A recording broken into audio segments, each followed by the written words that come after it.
Hi, welcome to LBCAP In Focus. I'm Derek Simpson, Executive Director of the Long Beach Community Action Partnership, otherwise known as LBCAP, and this is an exciting show for us. We have two segments. In the first, we'll share with you ideas and what's going on with the Spring Street Farm here at Long Beach Community Action Partnership. And in the second, we'll share a story about a special young man that's part of our program here. But first, let's talk about the Spring Street Farm.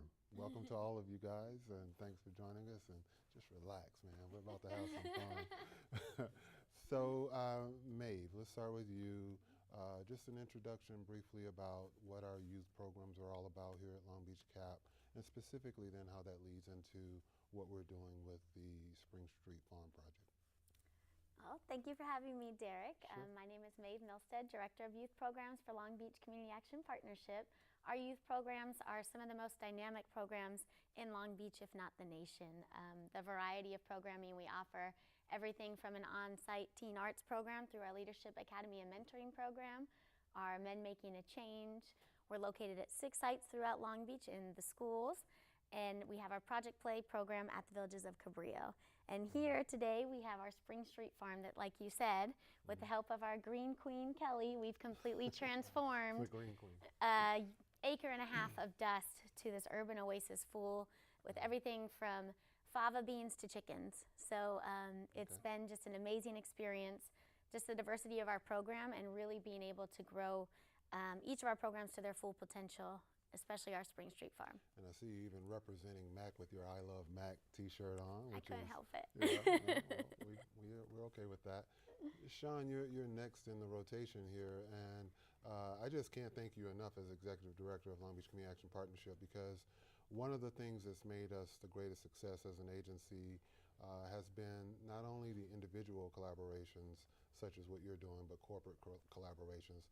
But it all starts with an individual like you believing in what we're doing. So can you share what you do here at Long Beach Community Action Partnership in support of us? I'd be happy to. I thank you, Derek, and it's a privilege to work here. I mean, it's as a chef, to be able to step out into the garden that's been created over the past few years and literally hand select vegetables for what I'm going to prepare that's the way you want to cook. That's the way you want to work as a chef. And to have it here in Long Beach, where I grew up, but I've been away for a while, learning to cook, and mostly up in the Bay Area, where farm fresh, farm to table cooking has been kind of the standard for so many years. To come back to Long Beach and be right in the beginning of it here is really neat. Is really Cool. neat. Yeah. I'm going to get back to you about a particular menu on any given Saturday Friday rather, that we might share. But before that, I want to ask Kelly a couple of questions, because you've been called the Green Queen and all sorts of other lovable titles. But Kelly, share what you do here specifically with the people that are viewing here. Okay. Well, in July '09, when the ARA funding and the partnership with the City of Long Beach and LBCAP started, you guys hired me to help build a garden. Yeah. That was a great day. I kind of thought at the time that it might be a short-term project, building the garden for that summer, and now 3.5 years later, it's been probably the greatest experience of my life. So it's been really nice growing up in Long Beach and working with the kids. I come from a hospitality background as well, like Sean, and had not worked in nonprofit previously. So it's been really exciting, very rewarding. I think one of the greatest things, one of the biggest successes that we're able to put together is making the connection with food and with where it comes from with the kids, and so they get a whole new sense of food and growing and their community and their connection, but then turning those into real jobs. Right. So a number of those kids are now working. Do you see that as what makes our garden special, Kelly? I mean, there are several. It's a movement, I think, locally and nationally, that more and more urban gardens are appearing. But why would one want to come here? What makes us special? Not necessarily any better, because that gets into judgment, but what makes us special? Well, I think our garden has a very open and welcoming vibe. I mean, if you drive up, you'll notice the first thing people say is there's no fence. And aren't you worried that people are going to steal the food? And our response has always been, well, one of the missions of our garden is to provide food for those who need it. So if someone does glean a little bit from the field, it's not a big concern. And I think that it really, you know, for the neighborhood to be able to come and walk through because of its openness, and then also just having the chickens and the animals and the farmer on site, and it just makes it to be a real part of the community. And I think that that does make it special. I think that, you know, we have little kids that come and pick up chickens, and we have teens that didn't realize broccoli came from the ground. And it's just, you know, it's a learning center in a lot of ways. One person that's not here that's a key member of this whole movement is Jesse. I'll call him Jesse the farmer, but that's not his real name. But can you introduce Jesse and tell everyone viewing about his contribution here? Because I think it's important to how we do business. It is. I mean, a few years ago, right when I started here, I also opened a farmer's market at Longfellow Elementary School. And that's where I met Jesse. He's a farmer and does attend many farmers markets. And one of the experiences that I gleaned from that was that we need more farms. We need more places for these farmers to have their own growing grounds. And that's when Jesse and I, you know, came to the conclusion that he should be the farmer here. And so it's been a wonderful experience for him because he's a multi-generational farmer, and this is his first growing ground of his very own. So this is his project. Sean, while we've got time here before it gets tight, I want you to give an idea of what a potential menu looks. We've got Farm Fresh lunch provided on Fridays, and do we call it Farm Fresh Fridays? That's not a bad name. Farm Fresh $5 Fridays. Farm Fresh $5 Fridays, Yeah. and Maeve coined that because we want to make sure people know they can afford that lunch and it's going to be healthy. But what's a potential menu that one might expect when they come by here on Friday? You know, it's an evolving beast at the moment, which is good. And the idea is that we pull as much as possible from the farm here, and what Jesse can provide for us. And then just prepare it simply and present it all nice to go in a lunchbox for you. So come up, slide up, grab it and go, sit there right in the garden and enjoy it. I mean, you can't get much closer to your food than if you're actually eating it, you know, inches away from where it grew.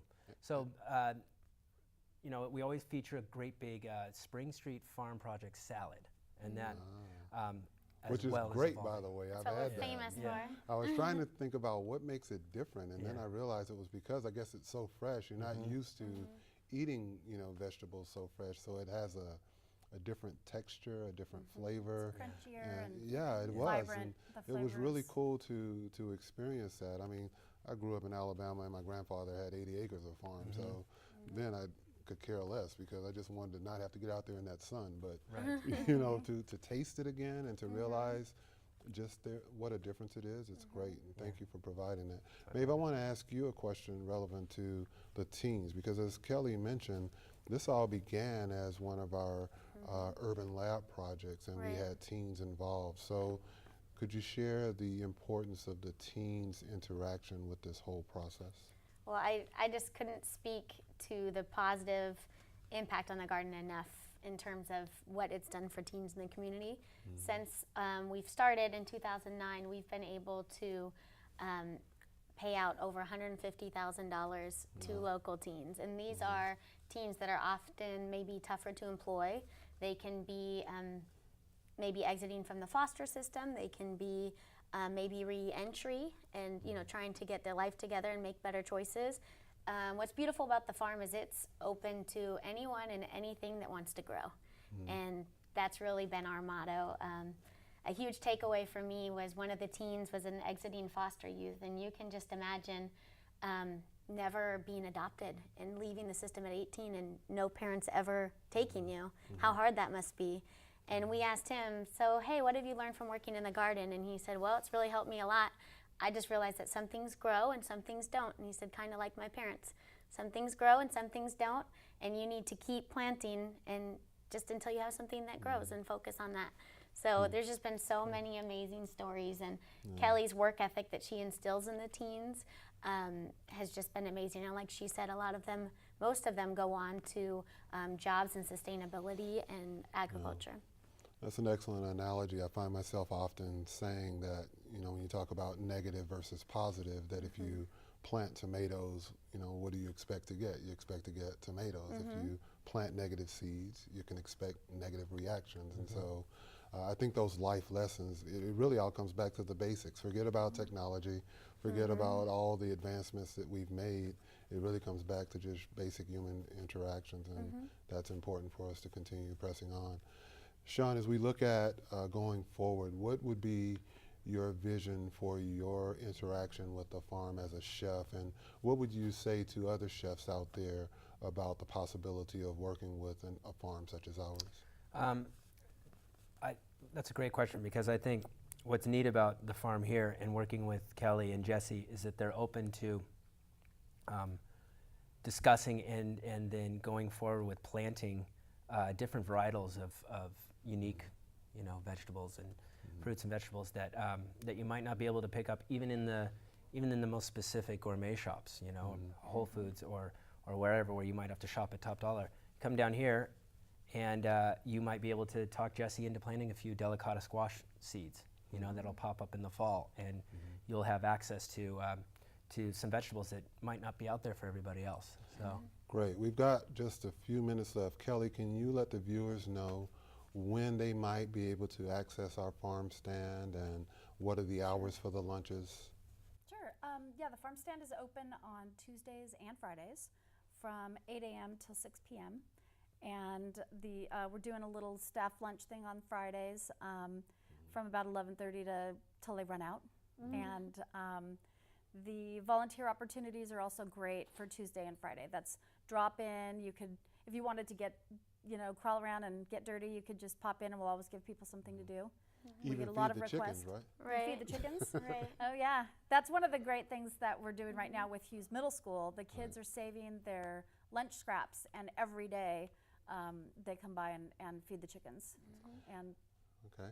Maeve, we've got just less than a minute, and I want you to, what's your message to the viewing audience about getting involved here with our Spring Street Farm? My message to the audience is just come on down, join us. There's so much good that can be done from any little bit of service you can give to the farm. Our next big movement is really bringing our food to schools and offering farm-to-table school lunches where the kids can have fresh strawberries and salad bar right from our farm, rather than the mystery meat hoagie that some of them are subjected to. So no offense, but we're passionate about improving the food that we offer our community. So if you want to be a part of it, we would love for you to come on down. Great. Thanks to Kelly, thanks to you, Sean, and Maeve. Thanks to you for watching the first segment of our LBCAP In Focus. When we come back, we're going to talk with one of those teens or youth now, he's a young man, that's been a part of this growing experience here at Long Beach Community Action Partnership. And before he comes on the set, here's a little tease to what you might hear. I'm Dewan Smith. I'm 21 years old. I live in Long Beach, California right now. I was raised in Compton, California.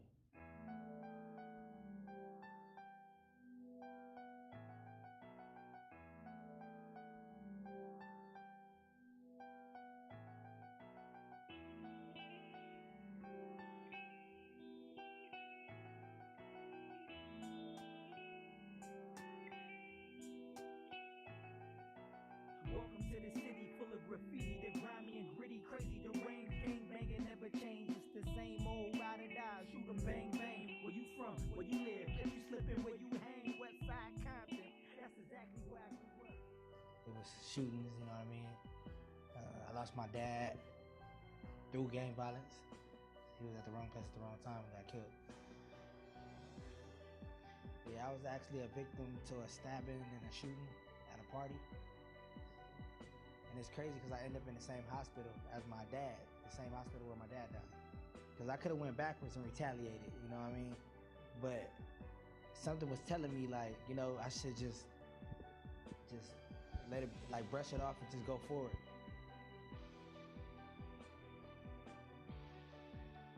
I had to overcome my own self. I had to let go of the old me to become the new me. So I had to join programs like this. I had to read different books and be around positive people to become the man that I am today. And it was a drastic change because not only am I doing it mentally, I'm doing it openly to the public. I want to introduce somebody who is privileged to be here because he was recently just in an accident where he was shot and stabbed. But when he heard about this event, God privileged him to be here today. And when this man heard about this event, he said, "Oh no, I'm just stabbed. I'm all right. I'm not dead." He said, "I'm not about to pass this up." So let's get into this next track. You ready? This is Mr. DeWine. Hello. Hey, yeah. Okay. Yeah. Should I get it? Hey. Say it loud. I'm black and welcome the world's Godfather soul. say it loud. I'm black and I'm. You ready? Get him. Say it loud. I'm black and I'm proud. You already know it's about to go down. Put one fist in the air for James Brown. Known round town as king of the soul sound. Classic. I remember way back when my daddy used to tell me you don't know about him. I no longer can be the man that I was because the man that I'm portraying to be in this program, I have to be that 24/7. So in order to be a part of man making a change, I have to make a change for myself. I would want to be so established that I can be able to give to the people that need. It's the most positive I've been around ever. Lamp changed my life because I got to be in MAC. And without Lamp, it wouldn't be MAC. And half of the people that helped me progress in my life was people here at this program. And I say just go for your dreams, man. Go for your dreams because we came in this world without nothing, we will leave without nothing. So during that time, have fun.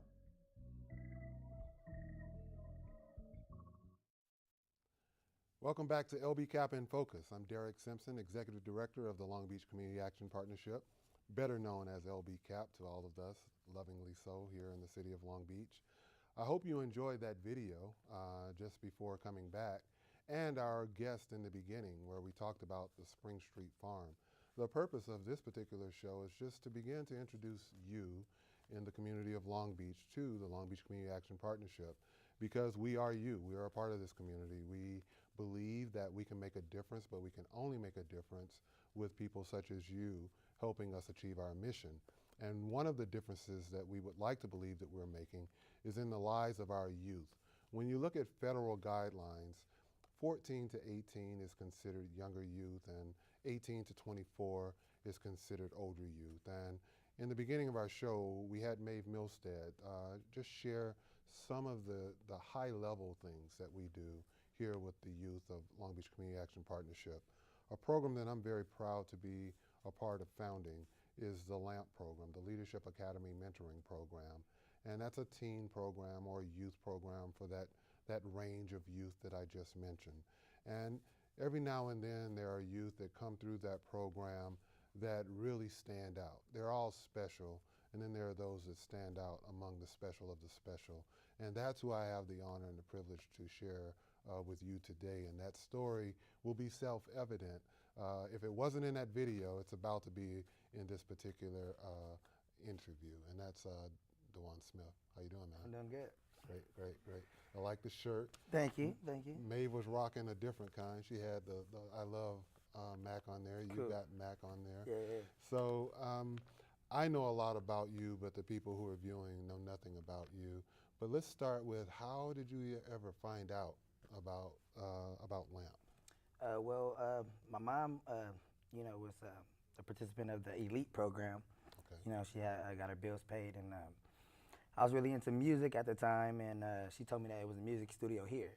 So, I checked it out, and everybody was cool, all the staff. It was a family environment. So I took to it like quick, and first I was just observing, and seeing my peers and stuff like that, and I just started doing like music, naturally.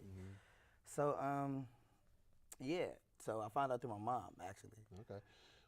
So moms, parents, we're always trying to direct our kids to something and say, you need to do this. And, but we know, you and I know that unless you feel it, I often say that sustainable change occurs when you change somebody's belief system, not their actions.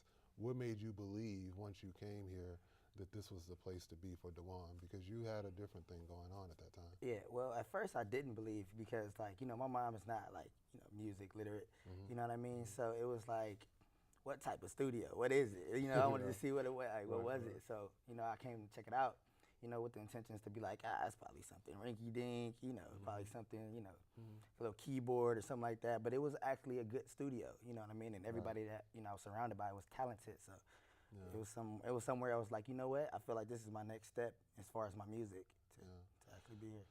So when you think about the experience, right, the LAMP experience, the Men Making a Change experience ultimately, what do you feel like as a man, because you are a man, have been the greatest benefits of this LAMP and MAC experience to you? If you were talking to other young brothers and sisters out there in the community, what would you say to them righteously that's been a great benefit to you? Well, I mean, it's a lot of resources, good networking. You get to meet a lot of people from the community that actually wants to, like, you know, change the community. So it's good to be around, you know, positivity. You know, it's another thing. It's just, it's mainly the resources, the people, and the vibe here. You know, that I really got, you know, out of LAMP. You know what I mean? And then, you know, we had the opportunity to go to the Grammy Museum as they, you know, showed, and meet different people there. I actually have a producer by the name of Jay Keys. I don't know, Jay Keys, producer. Yeah, I met him, and now we're working on an album, you know, called True Story from Gutter to Glory. My former rap name was Gutter D, which I changed into D Smitty, which is Dewan Smith, you know. Okay. So let's back up then, because about a week before that on-stage Grammy appearance, that the James Brown family honored us with that opportunity. And for those of you who are viewing, the Grammy Museum, as a result of a relationship that we have with them, thought so much about our teen program that when they opened up the James Brown exhibit at the Grammy Museum, they asked that the Leadership Academy Mentoring Program put together basically about a 20-minute show to sort of incorporate some of James Brown's music and be the entertainment for that family. And at the end of that show were two original songs, one of which I believe, well, for sure, one of which Dewan was involved with. But before we got to that show, a week before that was, I would say, a life-changing experience for you. Can you share from there going forward to the show? Yeah, okay. It was the summer program has you know, it just ended, and you know, I was like, you know, back to the streets, you know what I mean? Because it was like this kept me out of, you know, out of the streets for a couple months, you know, and I earned some money on the side. And after the summer program ended, you know, I just went like right back to the streets. But at the time, I had a different mindset because I was around positive people, and I seen like you can live in the world positive, you know, like, you know, positive. So I went back to my old neighborhood, and I was planning on doing a music video there. And it was a party later on that night, and I had a show that night. But I was like, let me go to the party, you know, see my old friends or whatever. So, you know, a fight broke out, and, you know, during me, like, trying to break it up, you know, put shoves, and it was mayhem, you know. And then in the whole, you know, scuffle, I was shot and stabbed, you know. So, not just stabbed. Yeah. Well, I mean, I got my throat cut, you know. You know, so yeah, I got my. And for an artist, I mean, that's, at this point, you're thinking this is your life. Yeah, I thought I was dead. I thought I was dead, actually. Like literally, you know, I don't want to, you know, bring religion, but I prayed, you know, and I was just like, man, like I'm going. Like if I go anywhere, you know, I'm going to heaven, you know. So it was like, you know, I prayed or whatever. So, but you know, I woke up the next morning, and they told me that I had 22 staples in my neck. You know, I was shot, you know, my upper thigh, and I was just sitting there like, man, like all type of things was going through my mind. It was just like, you know, shot me, they stabbed me. I was like, who did it? You know, man, that's messed up. You know, was it somebody close? Was it somebody like that never knew me, or somebody that was like purposely hating? You know what I mean? So it was all type of things going through my mind, and you know, a couple of days after that, you know, I got a visit from you and Maeve, and it was just like, that's crazy, because like out of all the friends that I have, it's like these people that don't even really know me as well came and see me. You know what I mean? So it made me look at the program a different way. You know, I felt indebted, to the program. It was like, they came and looked out for me, so I'm gonna look out for them. Anything I can do, I'm gonna do it. And it kind of changed me, because I knew the James Brown event was coming up, but it was just like, will I be able to do it? And Maeve took the time out to like actually walk me down the hallway when I had to walk. And it was just like, it was little things that you guys didn't have to do. So in this story is so intriguing to me. I mean, even as I'm talking to you now, I'm like flashing back to sitting in that ICU unit, waiting to for the opportunity to come in and see you and everything, and just that whole experience. But let's fast forward to the positive then. Now, it's the day, it's that Saturday morning. The Clive Davis Theater is packed. None of your colleagues know that you're actually going to be, only maybe one or two, that you're actually going to be able to walk on stage. Yeah. And then there you are in a tuxedo and all. Yeah. Share well, that experience. That day they don't show it on the video, but that day, it was like we were ready to go. Me and Maeve, prior to that actual day, I had the beats ready, and I was at home like practicing different moves, and trying to turn my neck a certain way, see what I could do. I tried to do the James Brown move in the house. My mom like, hey, boy, you need to sit down before you hurt yourself. But I was ready to go. We had the tuxedo on, and I went to surprise, Bob Santelli and other, Waka and Kate, and I went to surprise them. So I was like, I'm like, tell them I'm not coming. Like, I can't make it, And they just thought that, and by me going on last, it was like a big surprise, you know what I mean? And, it felt good, it felt like this is what I should be doing, you know what I mean? Instead of, what anything I could have been doing, like, as far as retaliation or try to go back and like, what, I don't care about the James Brown town, I want to get these people, but seeing the positive and how people reacted to me just like, performing, it made me like, what, I could see myself having a career in this. And speaking of career, before we run out of time, I want to share with you, because the impression that you made on the Grammy staff, the Grammy Museum staff, was so impressive that they decided, when they put out their 2012 annual report, that they would share the Dewan story. And I thought that was pretty amazing, because now you're internationally known. Yeah. Whether you wanted to be or not, you're out there. And within this report, I'll quickly show that there is a page, and I thought I had it marked here, yeah. So I'm gonna hold it up real quickly, and there you are, man. So what did you feel when you saw this? And it was just I have to keep going. You know what I mean? It was like, and I just have to keep going. You know what I mean? I can't stop right now. So. So speaking of that, what's next? Real quickly, what do you see next for you, for Dewan? Well, I have an album coming out June 1st, True Story. It's going to be actually at the Grammy Museum. You can actually go down there and get it. Right. And at a few other stores. Working on the album, doing more music videos, and, more working on my career and taking care of my family and stuff like that. I'm sorry we're out of time, but we got to come back. Okay. Thank you for joining us. I hope this has just been a little taste of what you will see as you continue to join us here on LBCAP In Focus. We're doing amazing work in this community, not just because I say it, because of stories like this that speak for themselves. The only way we can continue is with your support. So we encourage you to continue watching, to continue asking us questions, and to continue joining us, on this show or here at the agency as a volunteer, or giving us ideas about how we can help you and help us make this a better community for all of us to live in. Until the next time on LBCAP In Focus, I'm Derek Simpson. Stay cool.